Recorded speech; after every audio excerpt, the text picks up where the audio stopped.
Welcome back to happy home making. Parenting है तो एक बहुत ही छोटा सा शब्द, लेकिन शायद दुनिया का सबसे डिफिकल्ट और सबसे खूबसूरत काम है ना? जैसे जैसे बच्चे का एज बढ़ने लगता है, ठीक उसी तरह से हम पेरेंट्स का रिस्पॉन्सिबिलिटीज भी साइमल्टेनियसली चेंज होने लगते हैं। पेरेंटहुड का ये जर्नी इतना अनप्रेडिक्टेबल है कि ये खुशियों के साथ थोड़ा सा स्ट्रेस भी लेकर आते हैं, लेकिन जैसे सारे मुश्किलों का हाल वैसे ही निकल जाते हैं, ठीक उसी तरह से इसका भी कुछ ना कुछ हम कर ही लेंगे, इतना कॉन्फिडेंस तो है ना? इसलिए आज इस वीडियो में मैं आप सबके साथ शेयर करूंगी कि मैं मेरे पेरेंटिंग ट्रस्ट को कम करने के लिए क्या क्या जुगाड़ लगाती हूँ। मुझे पता है कि आज के वीडियो के साथ आप बहुत ज्यादा रिलेट कर पाएंगे। वीडियो अगर अच्छा लगे तो इसे लाइक करना, चैनल पे अगर नया है तो सब्सक्राइब करना बिल्कुल ना भूलें। तो चलिए शुरू करते हैं आज का वीडियो। सबसे पहले स्कूल एंड पढ़ाई के बारे में बात करते हैं, क्योंकि सबसे ज्यादा इम्पोर्टेंट वही है ना? स्कूल से अक्सर तरह तरह के पेपर आते रहते हैं, चाहे वो वर्कशीट हो, प्रोजेक्ट हो या फिर कोई इम्पोर्टेंट डॉक्यूमेंट्स। बच्चे अगर स्कूल बैग में डालकर लेके आते हैं तो उसका हल कुछ ऐसा हो जाता है। इसलिए मैं स्कूल बैग में हमेशा एक 10 रुपए वाला फोल्डर देके रखती हूँ, ताकि स्कूल से जब भी कोई पेपर मिले उसे बागन इसके अंदर डाल के घर ला सके और पेपर खराब ना हो। और घर पर जो कई तरह के पेपर्स इकट्ठा होते रहते हैं, जैसे कि craft paper, project and art work, worksheet वगैरह, उसे स्टोर करने के लिए भी इस तरह का प्लास्टिक फोल्डर मैं यूज करती हूँ। आप चाहे तो कपड़े या फिर कार्टन के साथ जो पैकेट आते हैं उसे भी यूज कर सकते हैं। इस तरीके से सारे papers easily sorted and protected रहते हैं।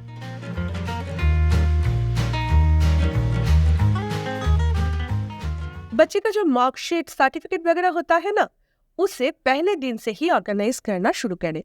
उसके लिए इस तरह का एक एल्बम फोल्डर बेस्ट ऑप्शन है। ये सारी चीजें एक्चुअली मेमोरीज होते हैं, है ना? तो संभाल कर रखना बहुत जरूरी है। बच्चों का रिजल्ट्स को लेकर ज्यादा स्ट्रेस ना लिया करें। मार्क्स इंपॉर्टेंट है, लेकिन उससे भी ज्यादा इंपॉर्टेंट है कॉन्सेप्ट क्लियर होना। बच्चा जो पढ़ रहा है उसे सही से सीख पाना। मैं मेरे कुछ को पेरेंट्स को देखा है कि उनके बच्चे को 1 या 2 मार्क्स लूज करने का इजाजत भी नहीं है। बच्चे 17 आउट ऑफ 20 स्कोर करके भी रोने लगता है डर के मारे, लेकिन इस तरह का डरना सही नहीं है। अगर वो जो पढ़ रहा है, वो जो सीख रहा है, उसमें उसे इंटरेस्ट ना हो, मजा ना आए, तो आगे चल के वो स्टडीज में इंटरेस्ट लूज करेगा। इसलिए सिखाने पे ध्यान दीजिए, मार्क्स पर नहीं। आजकल तो बहुत सारे fun learning classes online available है, उसे ज्वाइन कीजिए। जैसे मैंने बागन को मैथ्स के लिए वांसु ज्वाइन करवाया है। मैथ्स बागन का बहुत फेवरेट सब्जेक्ट था, लेकिन वो बहुत स्लो काउंटिंग करता था, जिसके लिए एग्जाम में टाइम ज्यादा लेता था और पेपर इनकम्प्लीट रह जाता था।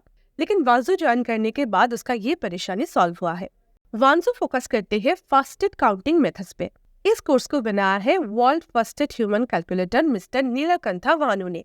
वांसु में काउंटिंग के लिए left to right method use किया जाता है, जिसमें मैथ कैलकुलेशन 4 टाइम फास्टर हो जाता है और बच्चे पेन, पेपर और एबाकस के बिना भी मेंटल मैथ्स इजीली कर सकते हैं। 103 plus 4? 107. Very good. 107 plus 6? 13. 113. 113, and that is your answer, and that is absolutely correct. अभी वांसु ज्वाइन करने के बाद बागन आसानी से मेंटल काउंटिंग कर लेता है। अगर आप भी अपने बच्चे का मैथ्स इंप्रूव करना चाहते हैं तो वांसु इज द बेस्ट ऑप्शन, क्योंकि इससे वो लोग एंजॉय करके मैथ सीखता है। Why we learned this new method? It was more like efficient. Efficient. Oh, wow, that's a good way to tell. Yes, it was more efficient, right? Bhanzu online classes है, तो आप अपना कन्वीनियंस के हिसाब से कहीं से भी ज्वाइन कर सकते हैं और टाइम भी अपने हिसाब से बुक कर सकते हैं। तो अगर आप भी ज्वाइन करना चाहते हैं, नीचे डिस्क्रिप्शन में लिंक दिया हुआ है, उस पर क्लिक करके आप फ्री डेमो क्लासेस ज्वाइन कर सकते हैं। बट रिमेंबर, अपने से जो लोग लिंक पर क्लिक करेंगे और रजिस्टर करेंगे, उसमें से फर्स्ट 100 लोगों को ही फ्री डेमो क्लास का अपॉर्चुनिटी मिलेगा। लिंक टोटली सेफ है, ये चांस मिस मत कीजिएगा। लास्ट ईयर के जो बुक्स है उसे अभी के अभी डिस्कार्ड ना करके थोड़ा संभल कर रखें। साइंस, इंग्लिश बुक्स में काफी सारे पिक्चर्स होते हैं, उसे इस साल का डिफरेंट स्कूल प्रोजेक्ट में यूज किया जा सकता है। इस तरह से लास्ट ईयर के बुक्स डिस्कार्ड ना करके उसे रीयूज किया जा सकता है।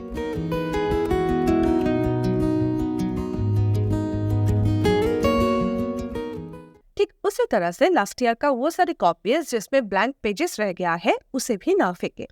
मैं ना इस तरह के कॉपीज को हमेशा यूज करती हूँ, लेकिन बागन पुराना कॉपीज यूज नहीं करना चाहते हैं तो मैं थोड़ा सा चालाकी कर लेती हूँ। यूज किया हुआ पेजेस के साथ एक क्लियर पेज एक साथ पकड़कर सेलो टेप से अटैच कर लेती हूँ। इससे क्या होता है, बागन के लिए पुराना कॉपी से नया बन जाते हैं, उसे पता ही नहीं चलता और वो कोई टैंट्रम थ्रो भी नहीं करता है। आप भी चाहे तो इस तरह से पुराना कॉपीज को रीयूज कर सकते हैं। आप चाहे तो कॉपीज को कवर भी कर सकते हैं और घर पे बच्चों के लिए as a practice copy use कर सकते हैं। सब्जेक्ट वाइज कॉपीज प्रैक्टिस के लिए यूज करेंगे तो एग्जाम के टाइम रिवीजन करना बच्चों के लिए आसान हो जाता है। और अगर आप कॉपीज को रीयूज नहीं करना चाहते हैं तो थोड़ा सा टाइम निकलकर कॉपीज को इस तरह से नया बना के डोनेट कर दीजिए, क्योंकि बहुत सारे बच्चे ऐसे भी हैं जिनको इतना सा भी नहीं मिलता है ना।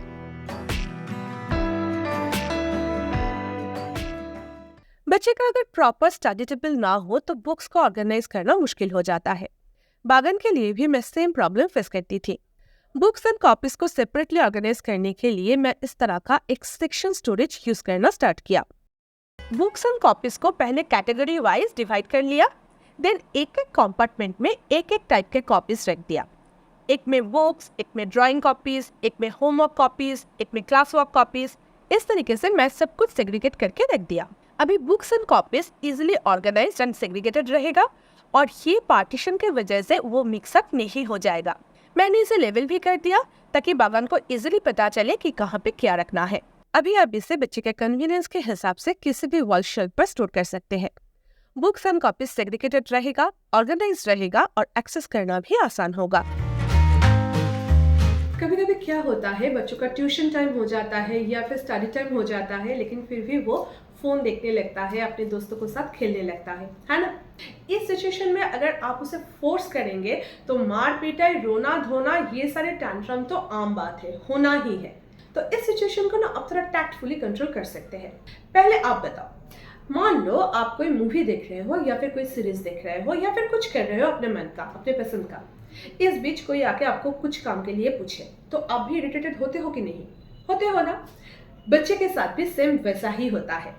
लेकिन आप तो बड़े हो, आपको पता है कि अभी टाइम हो गया है, आपको ये बंद करके अपने काम पे लगना है। लेकिन छोटे बच्चे को तो ये पता नहीं होता है, इसलिए वो टैंट्रम थ्रो करता है। तो इस सिचुएशन को ओवरकम करने के लिए ना आपको उसे रिमाइंडर देना है। मान लीजिए 5 बजे उसका ट्यूशन है और वो अभी फोन देख रहा है, टीवी देख रहा है या फिर खेल रहा है, तो 4:45 बजे आपको जाके उसे एक रिमाइंडर देना है कि अभी 4:45 बज रहा है और 15 मिनट्स के बाद 5 बजे तुम्हारा ट्यूशन है। तो तुम्हारे पास 15 मिनट्स टाइम है। ये जो तुम कर रहे हो, जो भी कार्टून तुम देख रहे हो उसे कंप्लीट कर लो, कोई भी नया कार्टून स्टार्ट मत करो। जो गेम तुम खेल रहे हो उसे फिनिश कर लो इस 15 मिनट के अंदर, उसके बाद और कोई नया गेम स्टार्ट मत करना।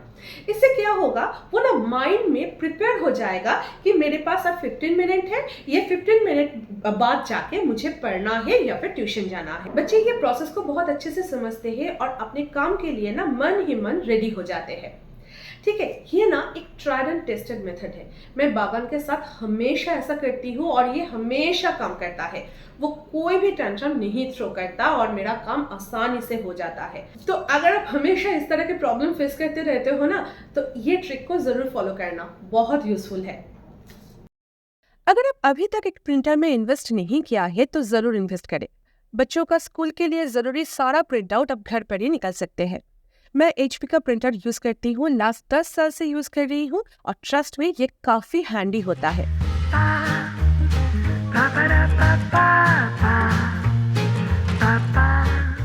आजकल बच्चों को स्क्रीन से दूर रखना पॉसिबल तो है नहीं, लेकिन आप उसे कंट्रोल जरूर कर सकते हैं। और ट्रस्ट मी, अगर आपके बच्चे सही शोज देखेंगे तो उसमें से बहुत कुछ सीख भी सकते हैं। लेकिन आपको 2 चीजें ध्यान में रखना है। एक तो स्क्रीन टाइम फिक्स कर दे और उस पर स्ट्रिक्ट रहे। सेकेंड, मोबाइल या फिर टैब के बदले बच्चों को टीवी देखने दीजिए। इससे क्या होगा, एक तो टीवी दूर बैठे देखेगा तो आंखों में प्रेशर ज्यादा नहीं पड़ेगा, और दूसरी बात, वो क्या देख रहा है उसके ऊपर आप नजर रख पाओगे, जो कि मोबाइल या फिर टैब पर पॉसिबल नहीं है। एक रिक्वेस्ट है, बच्चों को प्लीज बेमतलब की रील से दूर रखा करें। और ऐसी शोज ढूंढ के दिए जो कि एंटरटेनिंग होने के साथ साथ एजुकेशनल भी हो। आप डॉक्टर बाइनॉक्स, फिक्सिस, पेपा पिग, सम, पिक्सर कार्स, ब्लिपी, बेबी बस, नेट जियो किड्स, साइशो किड्स, ये सारी चैनल्स ट्राई कर सकते हैं। और बच्चा अगर गेम खेलना पसंद करते हैं तो इस तरह के पजल्स डाउनलोड करके दे, इससे वो भी खुश रहेगा और आप भी निश्चिंत रह पाओगे। नेक्स्ट टिप मेरे न्यू मॉम्स के लिए है जिनके घर हमेशा बच्चों की वजह से मेसी रहते हैं। तो मेरा फर्स्ट टिप है, अपना घर जो है उसे मेसी रहने दीजिए, कुछ नहीं होता। आपका फर्स्ट प्रायोरिटी होना चाहिए घर का हाइजीन, क्योंकि बच्चे ज्यादातर टाइम फ्लोर पर रहते हैं और कुछ भी उठा के मुंह में डालते हैं। तो फिलहाल आपको फर्स्ट प्रायोरिटी होना चाहिए आपका बच्चे और घर का हाइजीन। कोई भी डेकोरेशन की कोई जरूरत नहीं है। आप एक काम कर सकते हैं, जो 100 रुपीज वाला जो फोल्डेबल लॉन्ड्री बैग आते हैं ना, उसे हैंडी रख सकते हैं। जब भी कोई गेस्ट घर पर आए तो घर का जो मेस है वो उस लॉन्ड्री बैग में डाल के रख दीजिएगा, तो घर जो है वो अपरेंटली क्लीन दिखेगा। घर को लेकर स्ट्रेस मत लीजिए, बल्कि अपने बच्चे के साथ टाइम स्पेंड कीजिए। बच्चे को तो बड़े होके बाहर जाना ही है, जैसे आप अभी घर के बाहर हो, है ना। तब क्या होगा पता है, आपका जो बेडशीट है वो तो रिंकल फ्री रहेगा, लेकिन आपका घर सुना हो जाएगा। इसलिए इस मोमेंट को एंजॉय कीजिए। घर जैसा है उसे वैसे ही रहने दीजिए।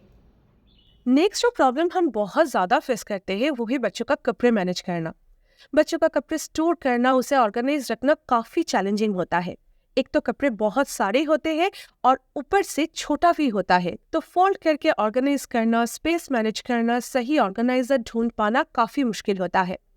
वैसे बच्चों के कपड़े तो होते बहुत क्यूट, देख कर ही लेने का मन करता है ना। लेकिन इन रियलिटी इतने सारे कपड़े बच्चे पहनते नहीं है। कुछ दिन बाद छोटा हो जाता है और तब उसे लेकर हम परेशान हो जाते हैं। ना ही स्टोर करने का जगह मिलती है, ना ही फेंकने का मन करता है। इसलिए ग्रोइंग एज के बच्चों के लिए कभी भी ज्यादा कपड़े ना खरीदें।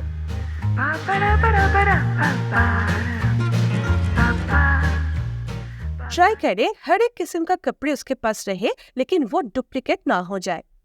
ग्रोइंग एज के बच्चे के कपड़े ऑलवेज 1 या 2 साइज बड़ा चूज करें, ताकि 2-4 दिन उसे ज्यादा यूज किया जाए।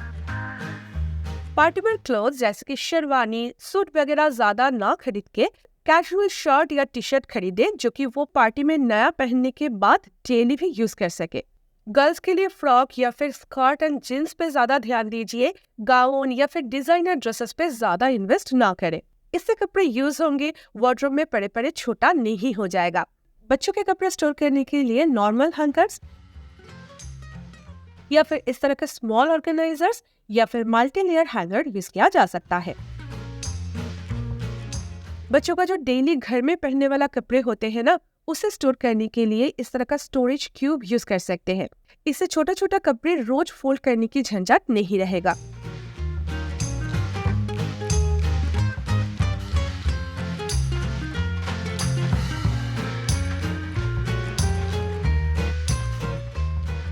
आजकल ज्यादातर जॉब ट्रांसफरेबल होते हैं। शहर चेंज होने के साथ साथ बच्चे का स्कूल भी चेंज हो जाता है और पुरानी स्कूल की यूनिफॉर्म यूजलेस हो जाते हैं। यूनिफॉर्म स्कूल के बाहर यूज करना मुश्किल है, क्योंकि नॉर्मली उसमें स्कूल की लोगो होता है। दिखने से ही पता चल जाता है कि वो यूनिफॉर्म है।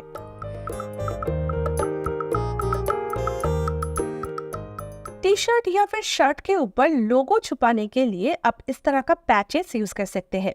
बच्चे के कपड़ों में इस तरह के पैचेस तो होता ही है। लड़कियों के लिए तो पैचेस आसानी से मिल जाता है, लेकिन लड़कों के लिए ये पैचेस मिलना थोड़ा मुश्किल हो जाता है, लेकिन आपको मिल जाएगा। ये पैचेस आप हेम टेप यूज करके भी शर्ट के साथ अटैच कर सकते हैं, नहीं तो स्टिचेस भी कर सकते हैं।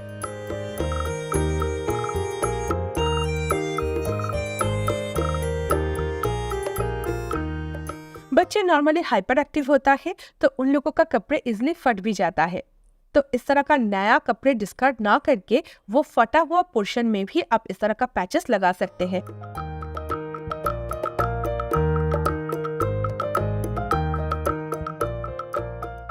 सारे shirt, T shirt, pant reuse हो जाएगा।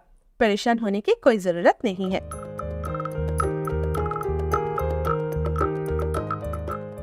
मैंने एक चीज देखा है कि बच्चों के कपड़े ना ऑनलाइन ज्यादा सस्ते मिलते हैं। इस गर्मी में बागन के लिए ना ये स्लीवलेस टी शर्ट मैंने अमेज़न से लिया था। 5 के सेट मुझे 450 में मिल गया था। मतलब एक टी शर्ट का प्राइस जा रहा था 80 रुपीज के आसपास। क्वालिटी भी बहुत अच्छा है।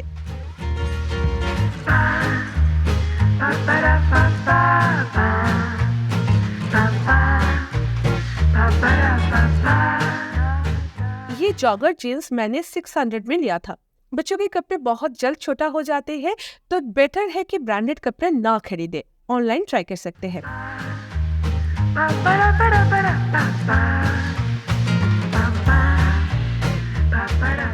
अभी बच्चे हैं तो कपड़े गंदा तो होगा ही। मैंने क्या किया, डिफरेंट तरह की स्टेन कैसे रिमूव किया जा सकता है उसका एक लिस्ट बनाकर लॉन्ड्री एरिया में रख दिया, ताकि बावन के कपड़ों में किसी भी तरह की स्टेन क्यों ना हो, मैं उसे आसानी से रिमूव कर सकूं।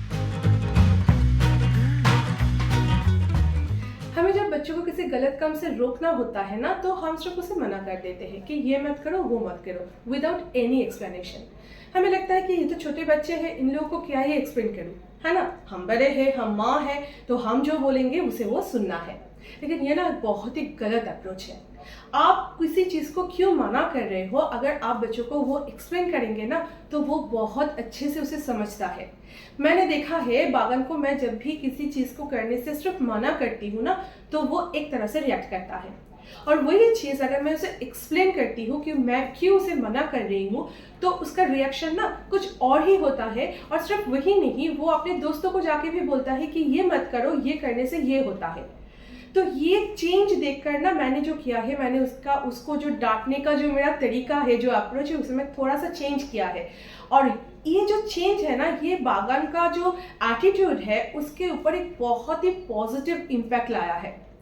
तो बच्चे को अकल के कच्चे कभी ना समझे, उसको जो भी है, जो भी चीज़, जो भी आप बोल रहे हो ना, उसे थोड़ा एक्सप्लेन करके बोलना, देखना आपके पेरेंटिंग आसान हो जाएगा। बच्चे जब छोटा है ना, तब से ही उसे रिस्पॉन्सिबल बनाने की कोशिश करें। उसके एज के हिसाब से उसे घर के कामों में इन्वॉल्व किया कीजिए, लेकिन वो काम घर के किसी भी मेंबर उसके लिए नहीं करेगा। जैसे कि पौधे में पानी डालना, बॉटल में पानी भरना, उसका खुद का जो बुक्स है, टॉयज है, कपड़ा है, उसे सही से रखना, ऑर्गेनाइज करके रखना, ये सारे काम वो कर सकता है, लेकिन ये काम उसको ही करना है। अगर आप बाकी के दिन उसके लिए ये काम कर दोगे और एक दिन उसको डांटोगे कि तू अपना काम नहीं करता है, ऐसे नहीं होता है, ऐसे रिस्पॉन्सिबल बच्चा नहीं बनता है। जैसे आपका काम खाना बनाना है, जैसे पापा का काम ऑफिस जाना है, जैसे दादा दादी, नाना नानी, सबका अलग अलग काम है, उसको भी ये समझाना है कि पढ़ाई के अलावा ये काम भी उसका है, घर का ये काम उसका रिस्पॉन्सिबिलिटी है। अगर आप ये थॉट उसके अंदर डाल सकोगे, तो ही वो अपने कामों को लेकर रिस्पॉन्सिबल बनेगा, डिसिप्लिन बनेगा। और एक चीज़, जो हैबिट्स अपने हस्बैंड के अंदर ना होने के कारण आप कंप्लेन करते रहते हो ना, वो सारे हैबिट्स अपने बच्चे के अंदर, खास करके अपने बेटे के अंदर ग्रो करने की कोशिश ज़रूर कीजिएगा।